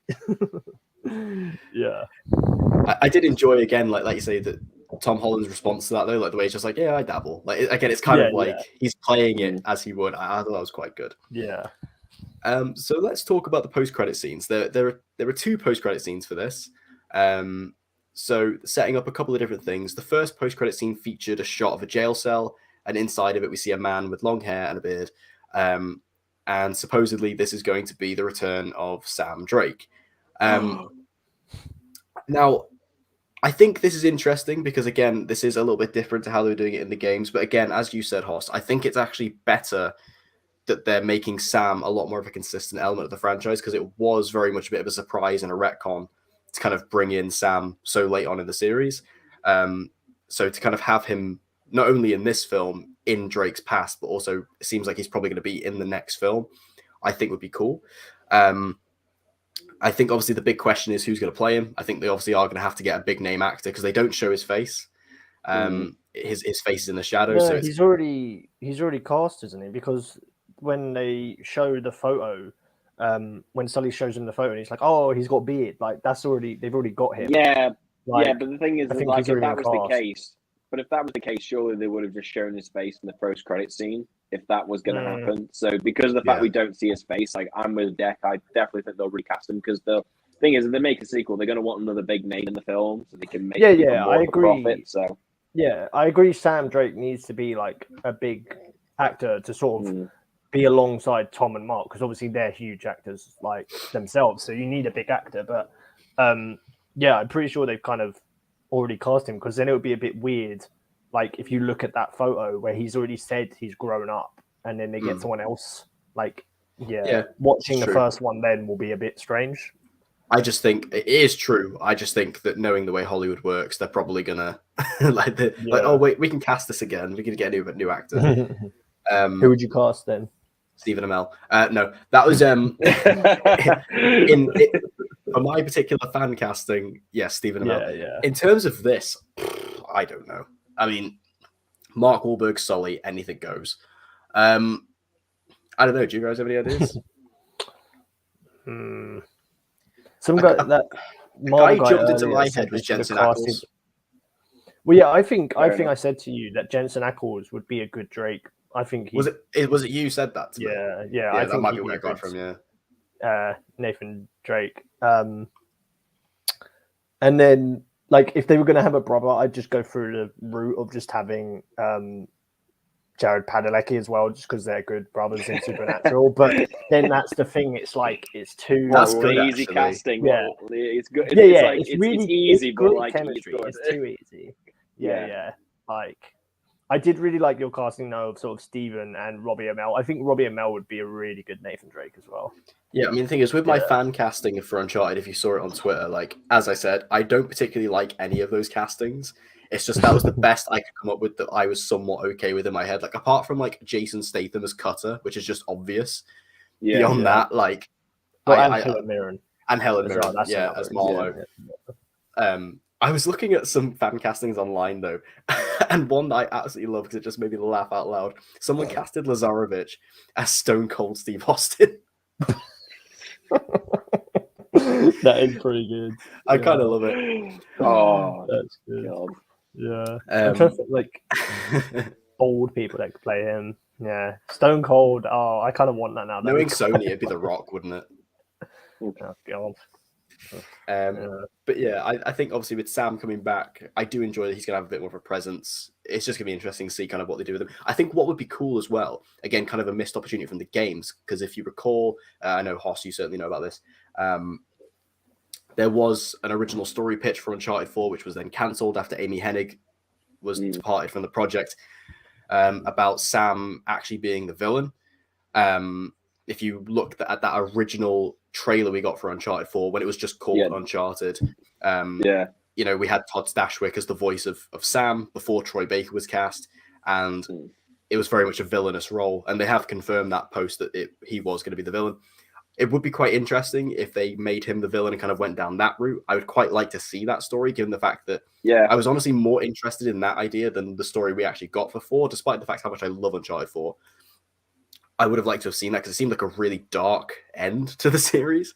So I would quite like to see that. I for me personally, I think it's just cool to have Sam as a lot more of a presence throughout the series because it just feels more natural that way. Yeah, well, I think it'd be cool as well because it's kind of like a remix of what we know their relationship to be, and it'd be also just kind of like a nice little inside kind of reference for the Uncharted fans who will be aware of what Uncharted 4 could have been. So I definitely agree. I'd be really interested to see that, especially because obviously like the way they're dealing with Sam is already different from the games because we're seeing it much more earlier, and like the circumstances of him being in jail are different. So I definitely think there's a chance they could do it. If they do it, then I'd be really interested because I think there's a lot that they could do with it. And like I say, especially if it's going to be like anything based off what we saw of that original Uncharted 4 announcement trailer, then yeah, I'd like to see what they do with that. Yeah.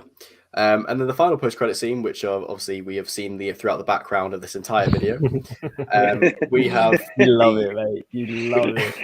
we have the setup for is potentially the story for the next film. Now, Sony being Sony, of course, they showed this in the trailers. Of course, they did. But this post-credit scene, there is quite a lot to delve into, especially us as fans. We're able to kind of get a lot out of this scene. Obviously, the main thing which we've already sort of touched on is we do have Drake and Sully in their outfits from the Uncharted 3 flashbacks, which was nice. And we do, of course, get the reveal of the Tash. Can you give us your best impression of Mark Wahlberg when he says the puberty is right around the corner? The line. Okay, let me go on, think. Need to get the gun as well. Puberty's right around the corner, kid. You can grow your own. There you go. No, absolutely not.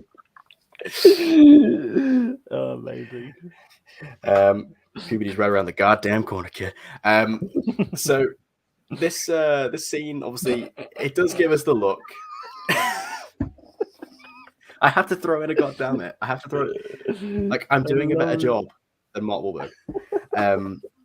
Again, as I've always said to you two, I would have been a better Drake. I would have been a better Sully. Just cast me and everything. I mean, I have got Nolan North's approval himself in person. He said I look like Drake. Yeah. And that's such a good photo. I love that photo. Yeah, it's. He only said that not to crush your heart, Declan. You know this for a fact. He only said that. Uncle Nolly's a nice guy. He wouldn't do that. I think he would. Nolan North is literally like my favorite person I've ever met. I can mention. Yeah. He's amazing. He is. The sound. He's so funny. But yeah, so like I say, we do get the iconic looks, which is nice. And one shot, I've been trying to find it. I'm sure I can find it online if I looked a bit harder. But I really like sort of the final shot where you have Nate and Sully backing out of the room with the guns. With the guns out. That gave me a lot more of a vibe. I was like, okay, we're getting somewhere. Yeah, when I saw that, I was like, I can see these guys as Nate and Sully now. I was like, yeah. Cool. Because I like the fact that, again, as a nice little detail, they give Sully his gun as well. Sully has a very distinct gun in the games, which is that revolver with like the really long barrel. And they gave him that. So again, he has the elements. Like, again, it's still Mark Wahlberg, but again, at least they were trying to give him the elements. But it's mainly the conversation in this scene that kind of hints at what we're going to get. You have Nate at this table talking to this sort of pirate mercenary looking kind of guy. I think he's called I think he's called Gage in the film. I think it's called Gage. He's played by you would recognize him if you've seen the film. I think he's in Game of Thrones. I think. And he typically does play a lot of like henchmen in films like this. But there is potentially a reference to El Dorado. At least that's how I took it anyway. It kind of seems like they are setting up the story of Drake's fortune for the next one, which would be them following and going after El Dorado, which I think would be really cool. Like, obviously, now they've done the origin, they've done the setup. For Nate and Sully to kind of go after a fabled lost city would be really cool. Obviously, it depends how they do it. Like, will they do the twist that they do in the games, or if they actually do the city of El Dorado, we'll have to wait and see. But it seems to be that's where they're going. And there also is a name drop of Roman, who is, of course, Gabriel Roman, the main villain or one of the main villains in Drake's Fortune. So it definitely seems like they are setting some stuff up here, which mostly indicates Drake's Fortune. And then it's the fact about the gun that he's got, the golden gun, which is Eddie Raja as well. So I feel like with all that setup, it's going to be the case. And also as well, like a fun fact as well, the shirt that Drake wears isn't actually just the shirt from the Uncharted 3 flashbacks. That's actually the shirt that he wore in the original reveal for Uncharted Drake's Fortune. Dude Raider. Before he even had a name. Dude Raider. So like all of that all together, it just leads me to think that is probably what the next film's going to be. Yeah. How do you guys sort of feel about that then? Because that seems like it will be a sort of a copy and paste of the game, where like as a fan that's kind of cool, but you kind of don't want to see just a cinematic version of it. Like, you kind of want True. a twist. Like, we will know the twist of that film if they do what you say, Deg. Like, yeah, but yeah, because it's kind of like with the Last of Us series coming out. It's like I don't want like a complete carbon copy. I'm kind of hoping they do a couple of twists. Like, Yeah, I mean, one thing I will say is like, and this is one thing I always say about a lot of particularly like comic book properties, and this is one thing I have to kind of, cut my nose to spite my face about, is that I always say that it's good to have a fresh take. yeah. And this film, despite my issues, it is a fresh take of Uncharted, and in a way, I can't complain about that. So I think, them doing Uncharted 1, I think it would be a little bit better if they do something a little bit different. Obviously, they've got a villain there, so that's something.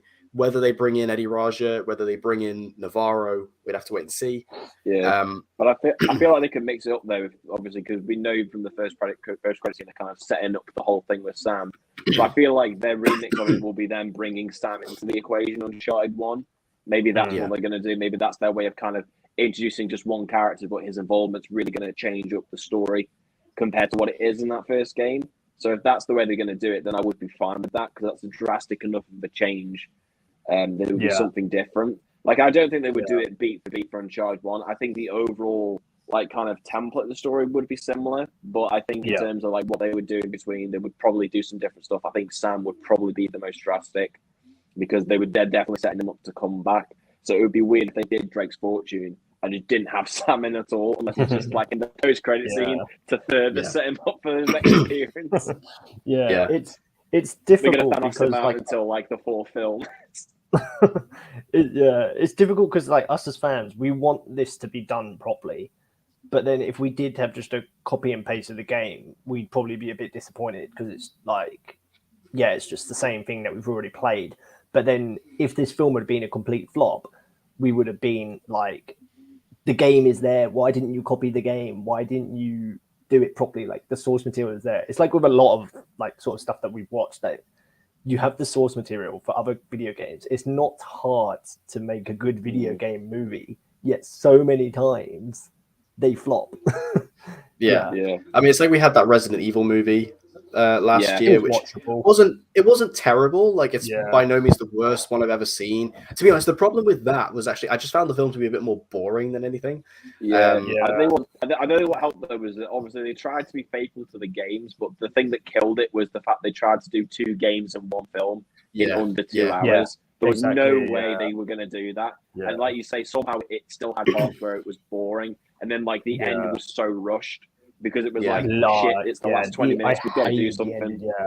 Like, if they had just done the first one, or heck, even if they just gone ahead and done the second one, but just stuck with that, I genuinely think that film would have actually What been I find bizarre about that Resident Evil film is that they did a mashup of Resident Evil 1 and 2. But if they're going to do a mashup of 2, why didn't you do 2 and 3? The games that are actually interlinked.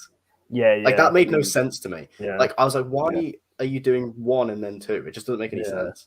And Resident Evil is just another sort of example of like bad casting, or like miscasting. Like, Leon is meant to be an absolute bad Leon's terrible. and they made him part of the joke. He's so bad. I hate the only good, like, he has his heroic moment with the rocket launcher, but throughout that, he's just this shit cop who just can't even shoot a gun. It's ridiculous. Especially, he's my favorite character from the games, so I was livid with him in the film. Like, although speaking of, I mentioned this too. I think I put this in my fan cast. I want Neil McDonough as Roman. I think that's. I could work. That could work. I mean, he might be a bit too campy for it, maybe, but I think he could. I didn't think he was that good in Resident Evil, though. I didn't really like him in Resident Evil. No, he's not amazing in that, but I mean, I just especially think the looks-wise, CGI when you put on the monster like that. Looks so bad. I just think looks-wise, he could do Roman, and if he turned down sort of a couple of levels down from Damien Dark, I think it would work. Yeah, true. Yeah. But yeah, I mean, I think sort of moving into sort of a conclusion with this, like talking about this as a video game film, I'd probably say this is in the upper echelon of video game movies, quality-wise. Like, I think it's like I said, I was going to say, where do you guys kind of rate it as? Like, as a film, I think it's pretty decent. Like, I think it's pretty well made. It's pretty fun. Obviously, as an Uncharted adaptation, it gets some things right, it gets some things wrong. But I think this is up there. Like for me personally, I've always held the upper echelon. For me, in my opinion, the best video game movie that I've ever seen, at least, is Sonic. And I'm so hyped for Sonic 2. Comes out this week. I can't wait. Because it's genuinely great. To watch 1 and see number 2. Number 2, the trailer does look quite fun. Honestly, Sonic 1, it's really good. I absolutely fell in love with it. Like, I mean, I grew up with Sonic as a kid, and I genuinely feel like it's genuinely really heartfelt, and it might not be the most accurate thing in the world in terms of how they do it. I think they're going to be doing a lot more game stuff in the second one, and from what I've heard, it looks like they're going to be doing that. But it still felt like it was an actual heartfelt representation. So I think, honestly, Uncharted is up there with this, and also like the Alicia Vikander Tomb Raider was pretty decent. Yeah, I quite like that as well. Are we still meant to be getting a sequel to that? Apparently, yeah, it's happening, but they just seem to be quite slow on it. Hoss, you're muted. We can't hear you. I can't hear Hoss, whatever he said. Oh, yeah, he's mute. Yeah, I can't hear him. Technical issues live on air. Here we go. I think his AirPods have died or something. Nope. Nope. Got it, Hoss. And he's gone. I would say, for me, like I like that Tomb Raider film, and I hope we get a second one to that. That was a decent adaptation. I think Uncharted, for me, I'm trying to think of other video game movies, like another one I really like. I really like Mortal Kombat, actually, but also I don't think it's bad. That was watchable. I'm not a fan of the games though. Like I've never played Mortal Kombat, so like for me, I watch same. Mortal Kombat because of the cast. Too much. Yeah, and I love the cast. Like I love Louis Tan, Mehcad Brooks, Ludi Lin, Joe Taslim. Yeah, like that was the main reason I watched Mortal Kombat, and I loved that film. Yeah. The only other one that I love, and this is just not a good representation because I don't think you can really do a good representation of this game because it's so nondescript, but I really like the Need for Speed movie. I think that was really fun.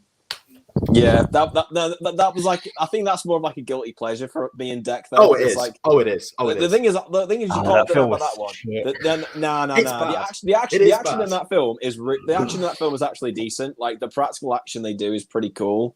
The story, is whack, but I like it. I like Aaron Paul because it's got Aaron Paul. Because it's got Aaron Paul in there, I thought, it's actually good because I love Breaking Bad, and then I was like, no. I like it. To be fair, I haven't seen it in years. So exactly, you're just like Deck. You need to check it out, bro. It's good. It's made to be Tech Fast and Furious, but it's fun. Yeah, that's the thing. It tries to be a Fast and Furious, and it's just it's not. But I would possibly say that Uncharted for me is close to being like a really good video game movie. Probably the best one that's out. Like for me, it's the best video game movie. I'd probably say it's up there. The only one I'd probably say is better, that I definitely would say like 100% say is better, is probably the Silent Hill film. I think that's the only one that I would say is better because I really enjoy that one. Like that's actually a legit, nearly great one. Boys. What? Far Cry by Uwe Boll. I was gonna get to that one. That's a guilty pleasure one, bro. That's guilty pleasure levels, man. But you know we what have to mention Uwe Boll. Got to do it. You know what is going to be the best video game movie is Chris Pratt as Mario. I honestly can't wait for that. I can't wait for that movie. Honestly, because why? Just why? No. Because I mean, Chris Pratt is awful, but the rest of that cast, pretty good. Like honestly, Charlie Day as Luigi, inspired casting. Like, that's genuinely Jack great. Black is the best casting. Like he's gonna be so good. I love Jack Black.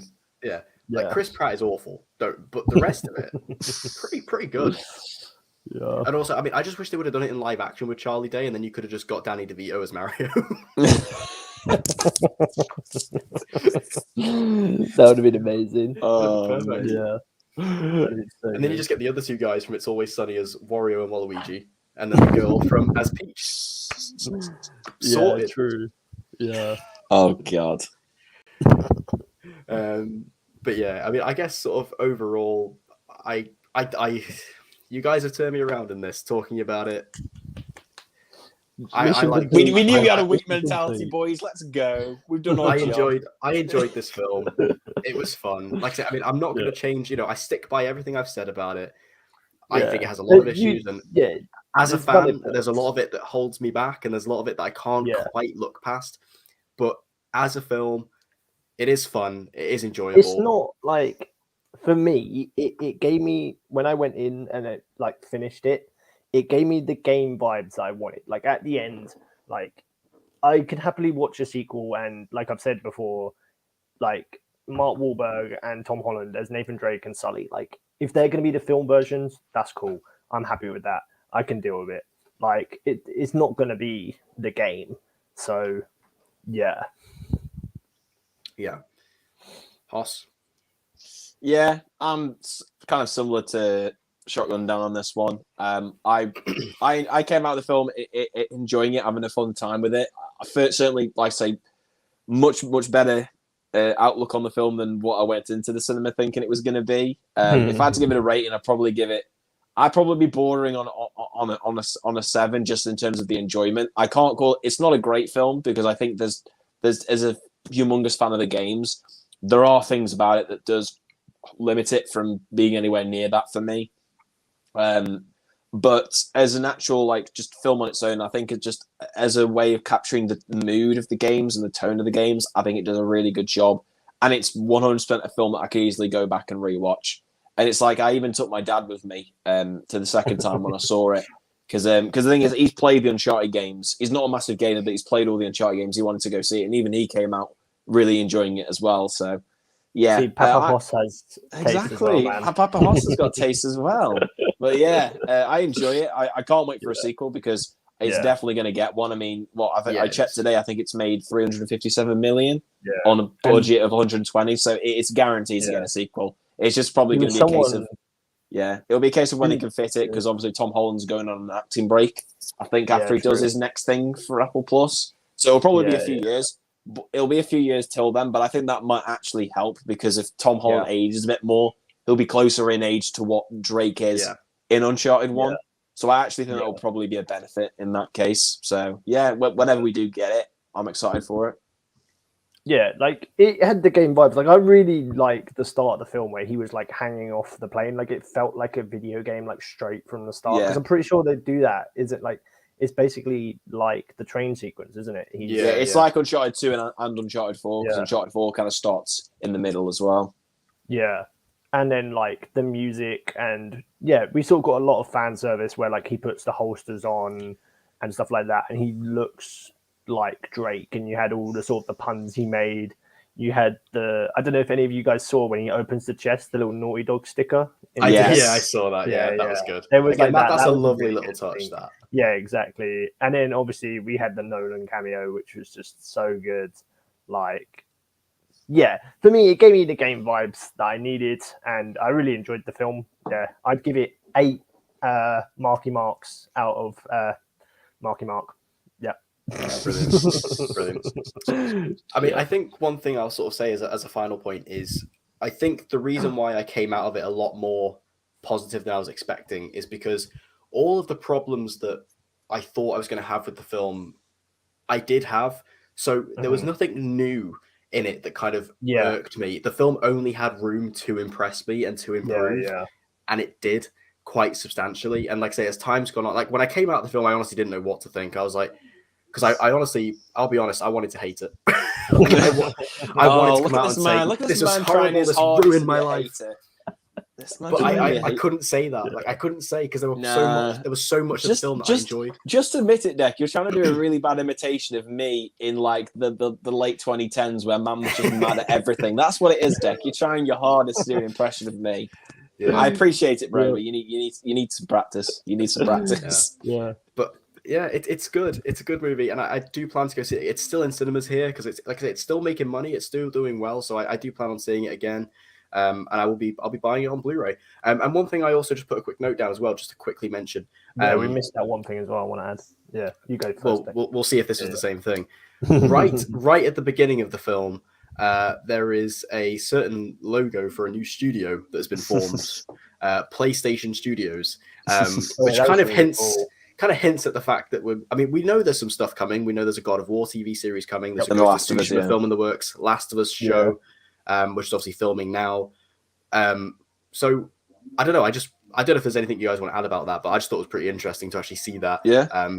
I mean, because I'm really excited about the Last of Us show. You know, I think that, If especially with they Neil fuck Druckmann up, being man, so. Thing is, I don't think they will, because I don't think unlike they will. this, Yeah, exactly. Neil Druckmann is so involved in that. Like, he's Yeah. literally Yeah. writing it. Like, Yeah. I don't know if He there's. wouldn't let them like. No, it's his come baby. up Like, The with Last of Us is his changes. baby. Yeah, I can't see them doing that. And I mean, and the Yeah. casting that they've done is so good. Like, Yeah. Pedro Pascal as Joel is incredible, and I love Yeah, Gabriel Luna like as Tommy, like them as Yeah. brothers. Awesome. Yeah. So I'm super down for that. And obviously, we've got like God of War show coming, which, you know, if they get that right, would be really good. Ghost of Tsushima. I've not played Ghost of Tsushima yet. I plan on playing it very soon. Boo. I've got it installed on my PS5. I'm just waiting. I'm replaying GTA 5 at the minute, but that could be really cool. Declan. Poor life choices, bro. But are there any Poor other like life PlayStation choices. franchises that you guys want to see? I mean, there's also a Twisted Metal series with Anthony Mackie coming as well. Oh yeah. So there's some stuff going on. There's stuff in the works. You know, they're clearly adapting some of their biggest franchises. They need to redo Max Payne. Yeah, that's one I need. Do a redoing, 'cause proper with Mark Wahlberg. with a, Yeah, I know a franchise you'd probably love to see be made, Deck. It's probably one of your favorite games that isn't Uncharted and has cops in it. That has what in it? Cops. I thought you said something else. Do you think I said cops? Yes, that's what I thought you said. Yeah, LA Noire, but they've got their pants off and they're just walking around with like. If they did LA Noire, I would cry. Give me a sequel first, though. I need a sequel. you're not gonna get a Yeah. sequel, bro. The studio doesn't exist, bro. It's not happening. Yeah, I know. Not I know. happening. What is? I'm trying to think of what other games. What have I got? The only one I can PlayStation think wise, of- Infamous. Yeah, Infamous would be a good one because Yeah, obviously that would be superhero good. in it. Yeah, that'd be really The only other game I'd want to see get an adaptation would probably be Far Cry 3, just cast Michael Mando as Vass and you're sorted. Yeah, You don't yeah. need to do anything else. That's good. Yeah. Yeah. Yeah. There's the Assassin's Creed series coming to Netflix, which hopefully they do better than the film. Hopefully Yeah, that's good. please. Hopefully Please, that's I good. think this series it works better as a series because you'll be able to proper get some character development and stuff like Yeah, that. that movie was whack. Yeah. Yeah, hopefully that's good. But there's another Resident Evil series coming out as well on Netflix. Yeah, true. Quite soon. But I think it's going to be quite different, though. I think they're not focusing on the main characters, really. So it's going to be quite different from the film we got, but yeah. They need to do Resi 3 Deck. That game is so good. I actually I've really seen you've been enjoyed playing that Resi recently. 3. That was so fun, man. Yeah. Yeah, I really liked 3. I thought that was really good. I Yeah. love 2 and 3. And you should play 7 as well. Yeah. You've got PS5, haven't you? Yeah. Yeah, it's on the PlayStation Plus collection, so just Yeah. play I'm that. kind of It's been playing loads of Fortnite again recently because they took I have seen that, build yeah. out, and it's really good. It's actually really fun. And me and my mates are just like, I'll slaying. only play it for the no battle mode because I refuse to play it because of the whole building. Yeah. The building's Yeah, what killed it for me. the So the build no out, build yeah, mode looks killed it. cool. Yeah, it's actually really good, mate. It actually makes the game so much more fun. Yeah. Fair dues. But yeah, the thing we missed out was Dan's Oh, yeah, go name. We didn't talk about Mr. Whiskers. Mr. Whiskers. Yes, Mr. Whiskers. It's got shit all over my floor. That was good. That was good. so much better than yours, Deck. That was actually so I'm much not gonna better keep than this yours, thing. mate. Yes. See, I am the impressionist here. Yeah. But at least I don't go bragging around like it. Like Give us your best. Come on, give us your best Paul Blackthorne. I don't do Paul Blackthorne, bro. We don't do Paul Blackthorne. No, because you're too scared. That's No, why. the only two voices I do are Vincent D'Onofrio as Kingpin and fucking Oh, do Herbert that the then. Pervert off Family Guy. Go on, give us that, mate. Do a both. No I chance. remember this. Nah, we're He keeping used this to to do Uncharted. this in Come on, Call I'm of only Duty gonna do it lobbies. once the He stream- used to once do the stream Herbert the ends. Pervert in Call of Duty lobbies. Oh, Come on, no, man, you gotta do it. No, You no. gotta do it. We'll Boss, do it do when the it. stream ends. We're going to keep this firmly Uncharted. PG, we're not doing it. If I've been caught dancing to Marky Mark on the street, you've got to do this, mate. Nah, not doing it, bro. Not doing it. I'm not ending this stream until. Well, that the was a sad news missed is my phone's on opportunity. 5%, so I'm in control here. I'm in control. Do you not have a charger or something? Yeah, I can't because of my phone because my phones are plugged in. Get a better laptop, man. Jesus Christ. Sorry, It was- just 'cause- can we just say that it was a missed opportunity not to have Marky Mark Good Vibrations as the credit song when that was rolling? It should have been. To be fair, the actual song they use in the end credits is a bit of a bop. I can't remember what it was now. I don't think anyone actually remembers it, but it was. I found it on Spotify. It's pretty good. I know who it is. I just won't say because it'll make me look even more of a sado if I say the name of the song. It's a bit of a bop. It's a good tune, bro. It's a good tune. Before Hoss's battery dies, let's just wrap this up. Let us know in the comments what you guys think about the Uncharted film. Did you love it? Did it completely destroy your soul? Whatever you think, let us know in the comment section down below. And if you want to see more reviews from me and more streams like this, make sure you do subscribe and hit that notification bell to stay up to date with everything. And as always, I have been Deck. I have been Mr. Whiskers, aka Hoss, aka Dan. And I am Marky Mark without the mustache, aka Shotgun Dan, which I'm going to bring back as my Twitter name again because everyone like he was. That's what you're known as. And Hoss always calls me it, so yeah, I need to bring it back. The Batman era was ages ago now. Yeah. But yeah, I think this has been one of our best spoiler talks. It's been really good, man. Oh, 100%, yeah. Yeah, man. And then the next one, boys, it's got to be Morbius. Hasn't it? It's got to be Morbius. I might not survive Morbius, bro. I might put my head through the monitor of the screen of the cinema I see it at. Oh, if that film is even anywhere near half as bad as the leaks that I've unfortunately been exposed to, boy, I will be mad when I leave that theater. I will not be happy. I just want to say that how I had to basically get my phone out in the cinema to record the mustache scene for Deck. Like I could have been thrown in jail for pirating a film, but I had to do it for Deck. I had to do it. Don't worry, I've got multiple screenshots and videos of the final post-credit scene. So don't worry, if you need any more, just contact your boy here and he'll send them to you. And on that note, I think that's a good place to end today's stream. So thank you guys for watching. Hope you enjoyed, and we hope to see you again soon.